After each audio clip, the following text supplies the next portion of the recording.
muslimin a'azzani Allah wa iyyakum jami'an.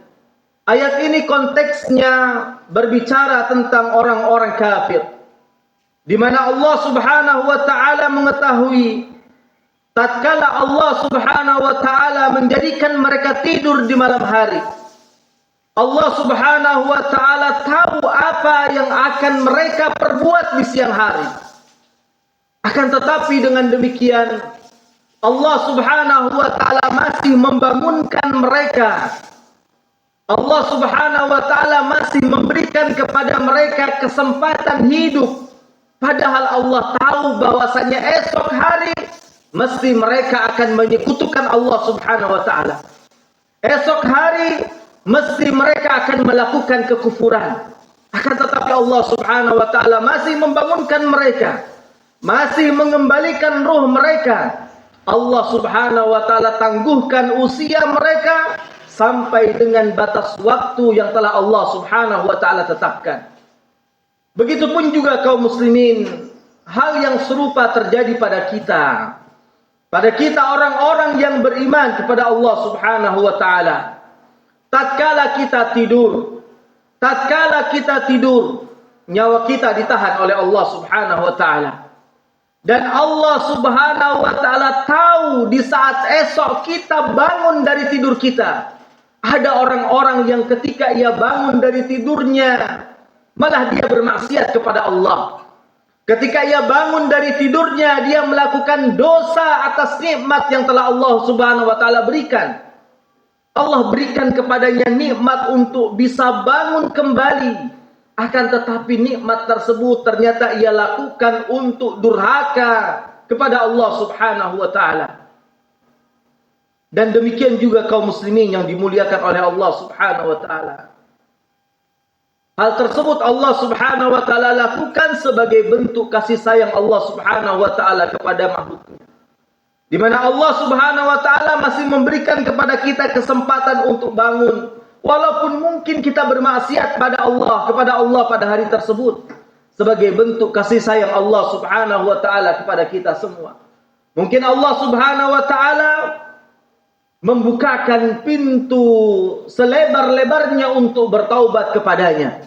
Oleh karenanya kaum muslimin yang dimuliakan oleh Allah Subhanahu wa taala, selagi Allah Subhanahu wa taala memberikan kepada kita kesempatan untuk bangun di esok hari, maka bersyukurlah kepada Allah dan gunakanlah kesempatan tersebut untuk mengisi kantung-kantung ibadah kita kepada Allah Jalla wa Ala. Kaum muslimin a'azzani Allah wa iyyakum jami'an. Maka di sini ada beberapa amal ibadah yang tentu sudah selayaknya kita prioritaskan agar nanti Allah Subhanahu wa taala menutup usia kita semua di saat kita semua dalam keadaan beribadah kepadanya. Allah Subhanahu wa taala menutup usia kita semua dalam keadaan husnul khatimah dan bukan su'ul khatimah wal iyadu billah.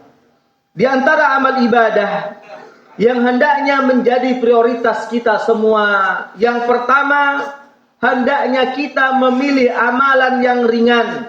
Akan tetapi amalan tersebut dapat kita jangkau dan dapat kita kerjakan secara istiqamah, secara rutin terus-menerus. Tatkala misalnya seorang muslim, dia memiliki sebuah amalan, di mana amalan tersebut menjadi rutinitas dia, menjadi agenda harian baginya. Mungkin dia punya jadwal untuk bersedekah pada setiap harinya. Mungkin dia punya jadwal untuk melaksanakan sholat duha walaupun sekedar 2 rakaat. Mungkin di setiap harinya dia memiliki jadwal untuk membaca Al-Quran walaupun mungkin hanya 1-2 lembar. Akan tetapi itu dia lakukan secara kontinu, secara istiqamah. Maka Allah Subhanahu wa taala masih akan tetap menetapkan pahala bagi dirinya, di mana orang tersebut saat itu mungkin dia tidak mampu untuk mengerjakannya. Baik tidak mampu mengerjakannya disebabkan mungkin dia sakit. Yang biasanya dia melaksanakan sholat duha, namun pada hari ini ternyata dia sakit. Ternyata dia sakit sehingga dia tidak mampu untuk melaksanakannya. Tapi sholat duha ini sudah menjadi rutinitasnya. Maka Allah Subhanahu wa taala masih memberikan kepadanya pahala, menetapkan kepadanya pahala atas kebiasaan yang telah dia lakukan. Atau mungkin dia safar, atau mungkin dia punya kebutuhan-kebutuhan yang lainnya, sehingga dia tidak bisa melaksanakan rutinitasnya tersebut. Allah subhanahu wa ta'ala masih menetapkan pahala baginya.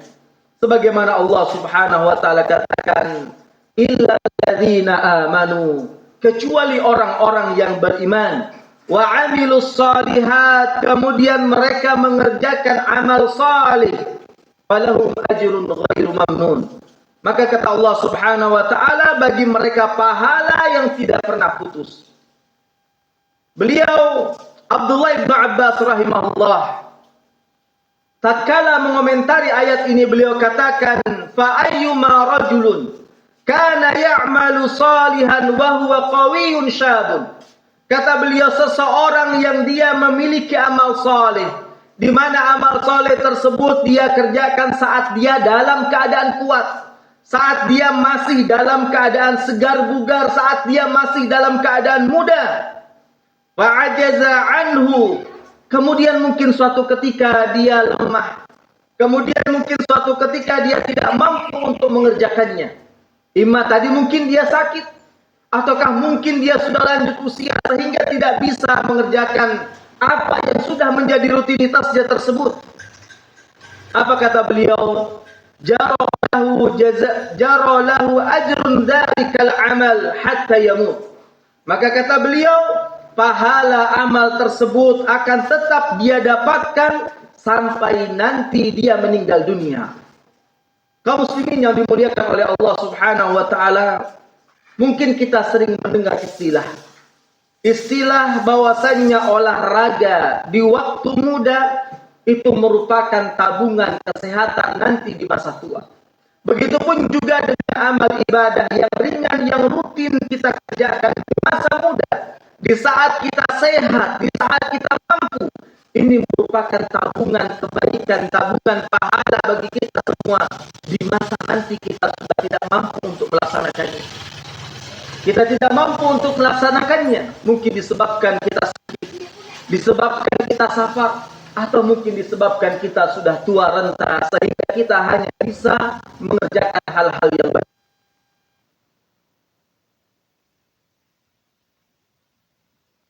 Yang selanjutnya yang hendaknya menjadi prioritas kita, yaitu hendaknya kita senantiasa bertaubat dan beristighfar kepada Allah subhanahu wa ta'ala.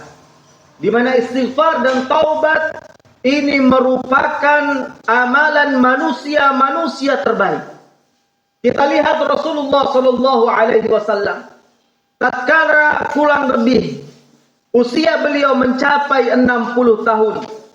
Setelah perjalanan hidup yang panjang di mana beliau sallallahu alaihi wasallam menghabiskan usianya untuk berdakwah di jalan Allah subhanahu wa ta'ala, untuk berjihad di jalan Allah jalla wa ala, untuk melakukan ketaatan demi ketaatan kepada Allah subhanahu wa ta'ala.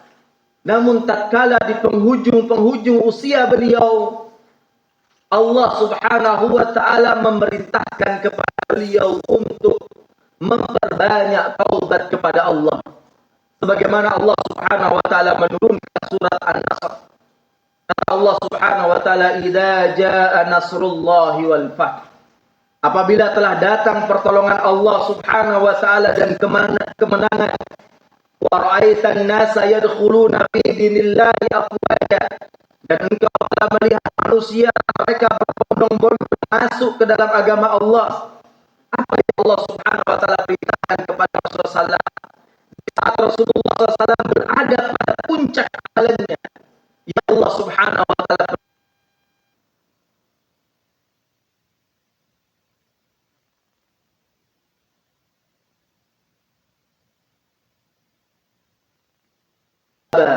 dan beristighfarlah kepadanya, mohon ampunlah kepadanya, innahu kana tawwaba, karena Allah subhanahu wa ta'ala adalah maha pemberi taubat. Kaum muslimin yang dimuliakan oleh Allah subhanahu wa ta'ala, Allah subhanahu wa ta'ala memerintahkan kepada Rasulullah sallallahu alaihi wasallam untuk banyak bertaubat dan beristighfar. Setelah sekian banyak ibadah yang dilakukan oleh Rasulullah wasallam. Beliau berdakwah menyebarkan ilmu. Beliau berjihad di jalan Allah Subhanahu wa taala sampai mungkin berdarah-darah. Beliau beribadah kepada Allah sampai kakinya bengkak. Kemudian Allah Subhanahu wa taala ternyata memerintahkan untuk menutup amal-amal kebaikannya ini dengan bertobat kepada Allah Jalla wa ala. Begitupun juga kaum muslimin yang dimuliakan oleh Allah. Sahabat Abu Bakar As-Siddiq radhiyallahu anhu, beliau manusia terbaik setelah para nabi dan rasul. Tatkala beliau meminta kepada Rasulullah sallallahu alaihi wasallam untuk diajarkan sebuah doa, di mana suatu ketika beliau mengatakan, "Alimni du'aan ad'u bihi fi salati." Wahai Rasulullah sallallahu alaihi wasallam, alimni, ajarkan kepadaku sebuah doa di mana doa tersebut dapat aku panjatkan di dalam salatku. Wa fi riwayatin, di dalam riwayat yang lain, wa fi baiti, di mana doa tersebut bisa aku baca di rumahku. Apa yang Rasulullah sallallahu alaihi wasallam ajarkan kepada sahabat Abu Bakar As-Siddiq? Yang kita kenal dengan bagaimana amal ibadah yang dilakukan oleh sahabat Abu Bakar As-Siddiq. Bagaimana sedekah beliau, bagaimana ibadah beliau. Rasulullah sallallahu alaihi wasallam mengajarkan kepada sahabat Abu Bakar As-Siddiq dengan sebuah doa, Allahumma inni zalamtu nafsi zulman katsiran wa la yaghfiru dzunuba illa anta faghfir li maghfiratan min 'indik warhamni innaka antal ghafurur rahim.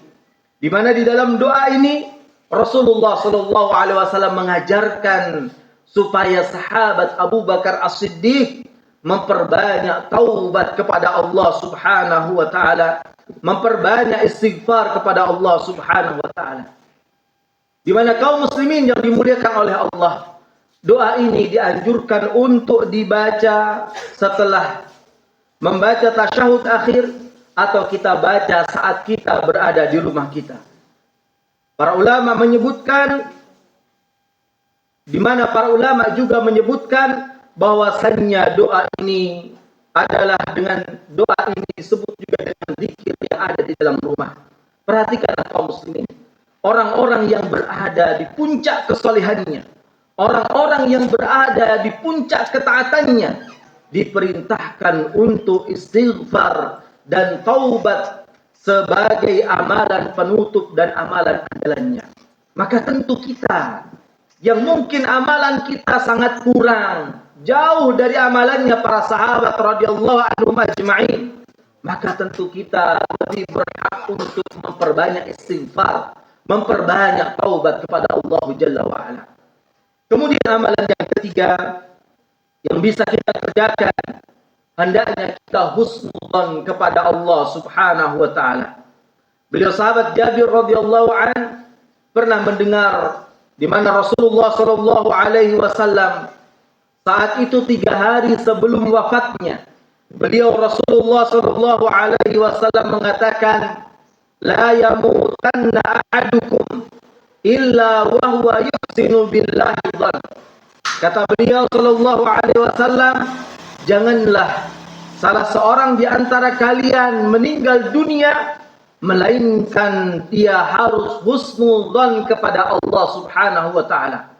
Harus berprasangka baik kepada Allah Subhanahu wa taala atas setiap takdir yang Allah Subhanahu wa taala tetapkan untuk kita semua. Dan kita harus meyakini kaum muslimin yang dimuliakan oleh Allah, apapun ketetapan takdir yang Allah Subhanahu wa taala tetapkan untuk kita, maka ketahuilah itu merupakan takdir terbaik bagi kita semua. Aqulu qouli hadza astaghfirullah li wa lakum fastaghfiruhu innahu huwal ghafurur rahim.